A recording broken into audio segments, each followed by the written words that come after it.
Geotechnical Investigation Report kyekimo ku bintu ingini abagenda okuzimba ennyumba byabalina okutunuliza enkaliriza era nga mu bino mwemuli ebiba binonyerezeddwa era ne bikakasibwa ku kuseerera n'okutambula kw'ettaka ekimanyiddwa nga Ataback Report. Mu ngeri y'emu obugumu bw'ettaka oba okumanya nti ekizimbe ekigenda okuzimbibwa kisobola okwetika emyaliriro egisukka mu 10 oba 2 okugenda waggulu oba ekiyitibwa bearing capacity nakyo kikulu nnyo okukiwa engineer mu report eno. Nkwaniriza mu program tuzimbe nze Suleiman Sebugwawo buli lunaku olwa bbalaza essaawa zibeera 3:30 ku BBS Refiner katubambagge.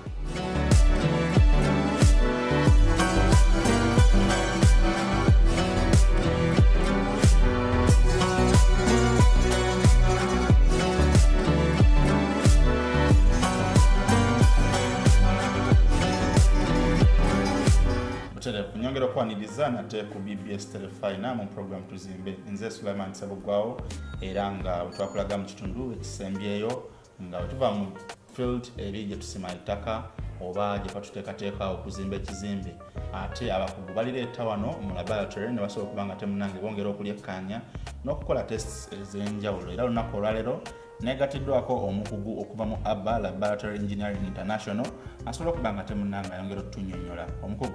Yes, oli butele ku BBS Refiner gwani amanya nze tubanyendera Martin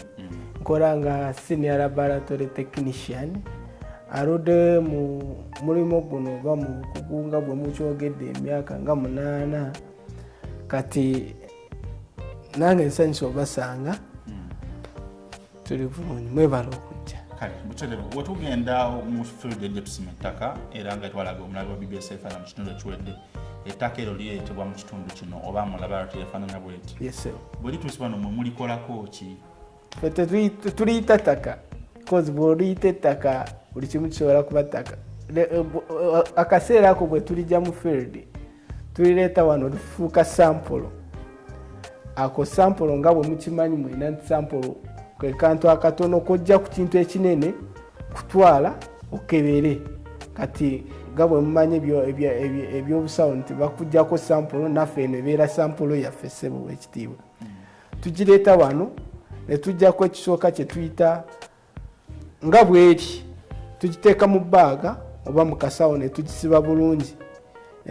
ne tujjako kye tuyita moisture content oba twagala kutegeera eyo sample gye tuggyeeyo amazzi agalimu eyo sample genkana ki. Tujjayo eyo sample ne tugiteeka mu lab ne tujjako kasample katini nnyo grams nga 5 ne tuzipima tulina weighing scale zaffe ne tukipimamu ne tugiteeka mu ovens nga bwe mujja kulaba wano oven mwe ziri wali kumala essaawa 24 ne tuddamu ne tupima ne tutegeera amazzi agavuddemu gabadde genkana ki nga tugamezaringa in percentages. Then sample endala tugiteeka ku musana ne tugidryinga gamba nti ebere amazzi agabaddemu gonna gaveemu. Then tukolako tests zetukola wano ku ABBA bwe tuzijjayo tukola kye tuyita Ataback test. Ezo Ataback lulimi lunene naye kyonna kiri ku buseerezi bw'ettaka ettaka litambula litya kitugenda kukolako kubanga Ataback kigambo kinene kirimu testi nyingi nga bw'olaba akasampo kano eno eri paati ya Ataback limit era mbadde natera okubuuza nti nga ndabanga akadongo si kadongo nga bwe nagamba tumala kugiteeka ku musana nevaamu amazzi tujjako kasampo nga bw'okalaba kenkana bwe kati nga grams nga 5 ne tuteekamu amazzi kugamba nti kabeere kali flexible ne tukanyika mu mazzi ne tukasiba bulungi gamba amazzi ago tegaba tegescapinga oba ne gatoloka ne gavaamu ne gaddamu ne kadryinga tukasiba bulungi ne tukatereka kumala olunaku lwama oba essaawa 24 olunaku oluddako nga bw'okalaba kano already kabadde twamaze okukanyuka essaawa 24 kagenda kukolerwawo test gye tujja kuyita liquid limit, plastic limit ne linear shrinkage yonna wamu gye tuyita Atterberger limit. So eno sample already eri soaked oba eri twamaze do ginyika tujja giteeka wali tugikoleko Atterberger limit. Mu kusooka n'akugambyeko nti sample tuba twagala kufuna obuseerezi bw'ettaka oba bw'oba ozimbye ettaka lyo litambula kubanga waliwo kye tuyita mweyo Atterberger limit tukiyita linear shrinkage eraga nti ettaka bwe libeeramu amazzi litambula litya. Ekyokulabirako bweba ettaka nga lya musenyu bweba ettaka lya musenyu oba ettaka lya kire oba bbumba teritambula engeri nga bw'ery'omusenyu bwe litambula. Ery'ebbumba litambula nnyo.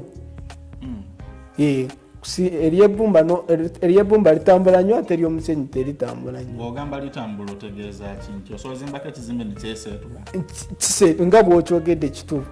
Ettaka lino omanyi kiringa bw'olinnya wano nga waliko amazzi ojja kulaba nga likkanyu ogwamu. Kati omusenyu bwe liba nga lya bbumba ligenda nga litambula nnyo. Kati n'ekizimbe bw'okiteekako kijja kuba nga kikola ki? Nga kikirira. Ekirala kye tutunuulira tukiyita particle size distribution ni oba ettaka liri arranged litya liri kubanga ettaka lino tulina kye tuyita structures mu ttaka wano ewaggulu awakati n'awansi nga bwe mwalaba eri mu field nga tusima mwalaba nti pati ya waggulu yanjawulo ku yamakati ate yanjawulo nnyo ku esemba y'eri wansi. Kati tukola kye tuyita sieve analysis mu luzungu oba tusengejja ettaka eryo ne tulisengejja mu bitundu waliwo ze tuyita sieves oba obusengejja buli mu sizes oba sizes zanjawulo. Katugeze endala erina okuba erina ka opening nga ka oba akatula akayitamu ettaka nga ka diameter 2 neddako ya diameter 10 neddako ya diameter nga 5 mpaka wansi. So ery'ettaka tulisengejja lyonna ne tufunako ku diameter 10 ettaka ti oba wasigaddeku material yenkanaki oba sample yenkanaki. Ku diameter 5 wasigaddeko sample yenkanaki. Ezo sample tuzi expressinga mu lulimi oluzungu kye tuyita percentages. Oba nedda lino lya Atterberger limit. Yes. Exactly. Eryakadongo lyava mu lino. Essewu. Eryakadongo olirabanga ebbisi ng'ekkalu naye nga enkuba erigenda mu likkamu. Lino ettaka bwe tugenda mu procedure za Atterberger gye twayogeddeko bwe nfuna ettaka libeeramu n'amayinja tuli kwona waliwo kye tuyita ekinu ekyaffe mu luzungu ffe tukayita mota akasengejja ka micro 425 kaliko obutuli butono nnyo. Ettaka eriyita mwako ka micro ako lyerino kati eryo lyetupimako obuseerezi bw'ettaka oba kye tuyita Atterberger limit ze tugenda kukola. Kati lyerina ettaka kati lino ettaka lirimu gulavu. Ensonga lwaki tuligurindinga tuba twetaaga nti amayinja biki bwonna nga bwekitegedde nti ettaka lirimu amayinja erala ttaka butaka erala ki byonna tubigatte wamu tufune ekintu ekiri overall mu luzungu kye tuyita overall. So exactly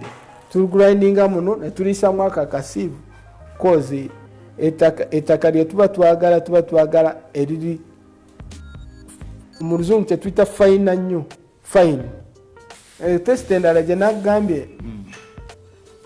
sieve analysis oba particle size distribution mu luzungu nga bw'owulira nga bwe kiri particle size distribution agamayinja biki byonna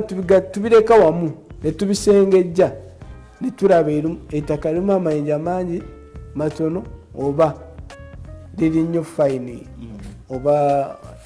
liri ng'akawunga. So bwe tumala kukola ekyo kyonna eyo test endala gye tuyita sieve analysis tupima kye tuyita tugradinga ettaka eryo ne tuliteeka mu kika eyo sample tuliteeka mu bika byanjawulo kusinziira ku kye tufunye mu sieve analysis. Mate sample yaffe eriki tulina ebika bye tuyita tulina sande tulina silte musenyu silte eno nga bwolaba lumu omusenyu naye then tulina fayini eryobuwunga eryo. So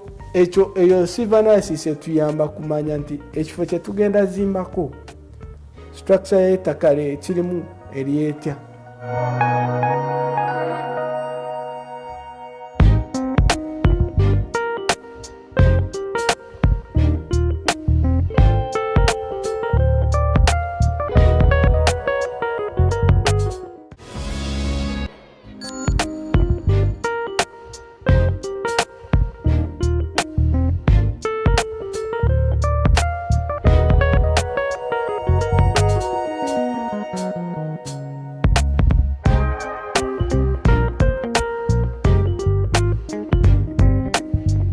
Nga bwolaba bwe twagenda ne machine ne tujjayo sample nga bwe ne tugiteeka mu ki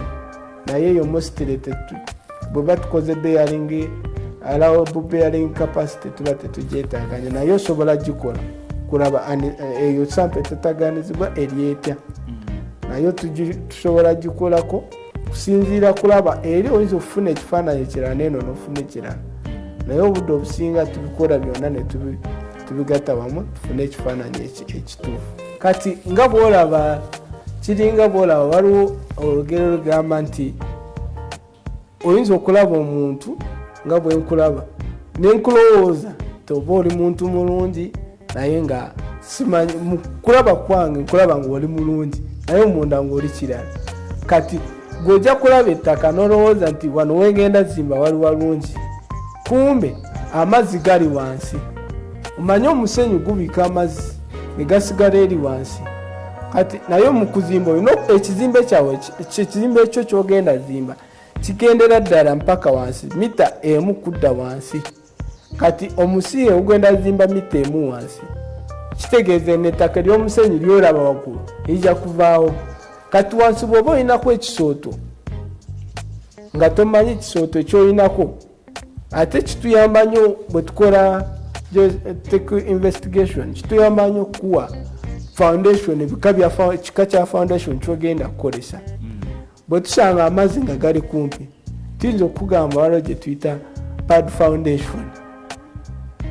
Eyo gamba nti osooka osime wano osime wali ogendere ddala mpaka wansi waliwo gye tuyita strip foundation. Kati bwe tusanga nga amazzi gali waggulu nnyo wogenda zimba tujja kuadvisinga kozesa foundation y'ekika ng'ekino kukoza amazzi gajja kutataganya. Bwe tusima ne tusanga ettaka lyo liri wiiki oba teri lugumu nnyo tujja kugamba omusingi gwo gulina okubeera nnyo wansi nnyo gamba ofune farm ground wogenda teeka ekizimbe kyo. Etusanga ettaka lyo liryoke tuyinza okugamba n'obwokozesa kituyita strip foundation eno eya overall tekirina buzibu kozi ettaka lyeyimirira kuva wansi kozi tupima ne tusima mita emu wansi ne tukuba kye tuyita SPT oba penetration test mpaka like 3 meters down. So mbanyi n'okugamba nti kusinziira results ze tufunye wano olina okukozesa foundation enaakuyamba oba omusingi ogunaakuyamba gulina okubeera either guno guli strip ono guli maasi oba kusinziira ku bwenda. Kati gwe bw'ova eri n'ogamba nze kangende enzimbe ojja kisanga nti gwe ojja kugamba njagala ekintu kyange kigwe mangu kankozese strip foundation nteekeko buteesi ngende. Ettaka buli wamu osobola kuzimbawo naye nkuwa advice ogenda kukozesa ogenda zimbako mu mulingo ki nga bwolaba nti tusobola kukola ne bridge eviira ddala wansi mu mazzi naye bw'osobola kuteeka mu mazzi ennyumba naye bazimbawo eyo bridge ebeera nga nyumba kati eri ettaka bwe tupima ne tutesitinga ne tulaba obugumu bwalyo entambula yaalyo oba liseerera oba liritya oba gundi zaayo particles zaalyo ziri zitya ne tugamba okusinziira ku kye tulabye wano ojja kuzimba naye ekisooka olina okukozesa omusingo ogw'ekikago ekiti ekirala wansi olina osookayo katugeza oteekeyo amayinja kozi twasanze amazzi gaviira ddala wansi gali ku 1 meter down so ojja sookayo amayinja gayamba amazzi gatambule gave wozimbye okuba omusingo awalala katugeze ka drainage akamu katwala amazzi kagajjemu wogenda zimba so tukwadvisinga kusinziira ku testi ze tukoze wano so yensonga lwaki omuntu nga tanazimba muntu yenna nga tanazimba kizimbe kinna alina okumakinga sure alina okukola technical investigation kulaba wagenda zimba wayimiridde watya n'ekirala kye tukola mu geotechnical investigation tukola research bwetuuka ku kitundu tukiyita field research wano mu myaka 3 waliwo experience nzeeko like landslides nga bwetwalaba ekyatuuse ku kitezi kati bw'oba ogenda kukola geotechnical investigation obuuza katugeze twali tugenda zimbangawo ku kitezi ogenda kukolako geotechnical investigation obuuza ekizimbe kino kyali kya experience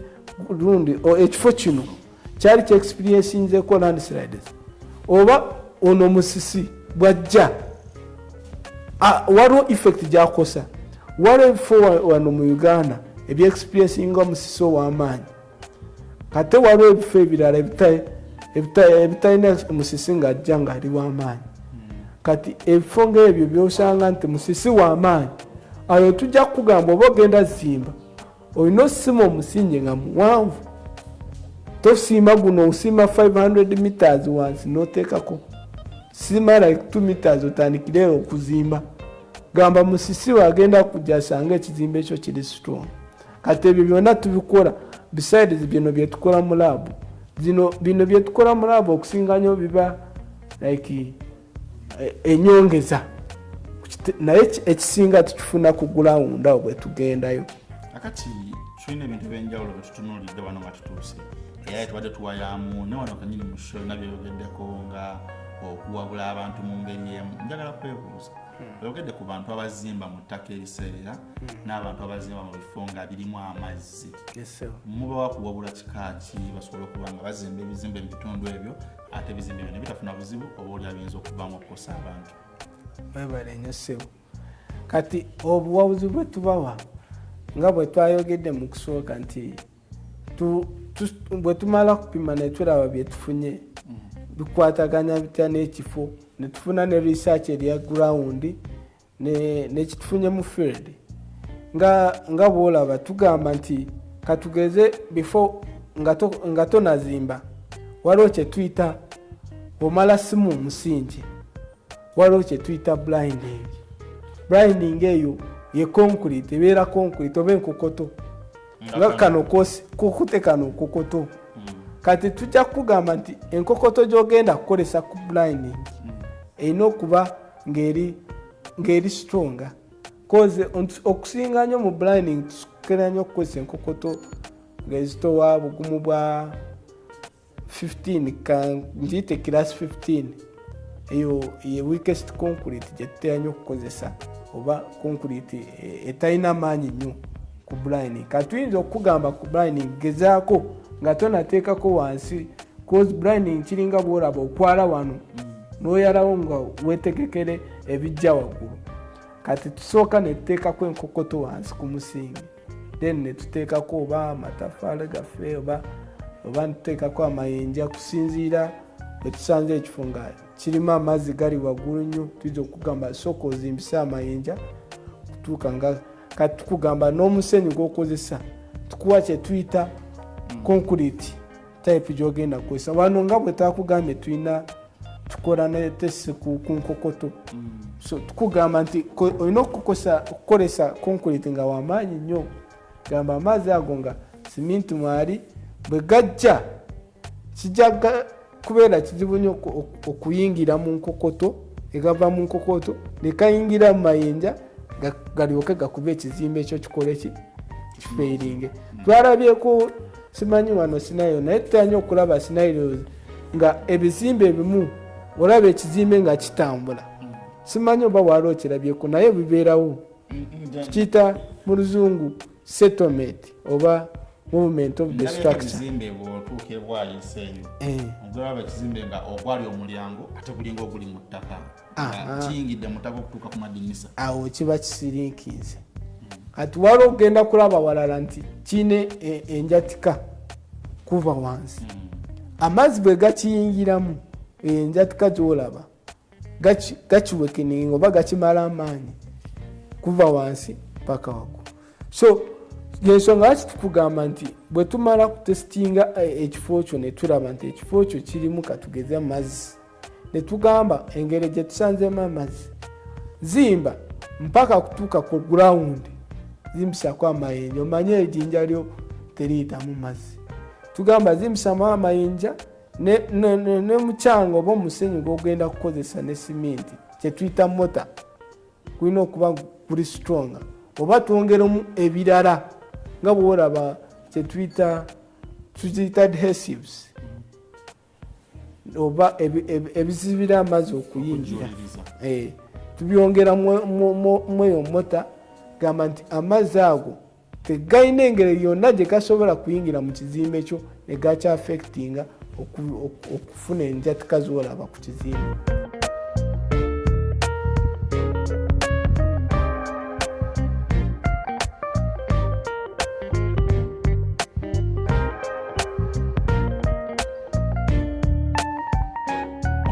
agamba never judge a book by its cover era kituukira ku bituufu omuntu abagenda okuzimba ennyumba oba omuntu yenna aba alina poloti n'otunula n'ogamba nti wano lukalu amale gazimba nnyumba nedda omulimu oba ekikulu mu kugenda okukebera ettaka lyo oba gite geotechnical investigation tekuba kukulemesa kuzimba wabula tuba twagala ofune ekirungi ekigenda okuba nga temunnaye kikukingiriza ebizibu ebiyinza okuva ku kizimbe kyo 1 okugwa oba okukkamu okufiiriza oba sinakindi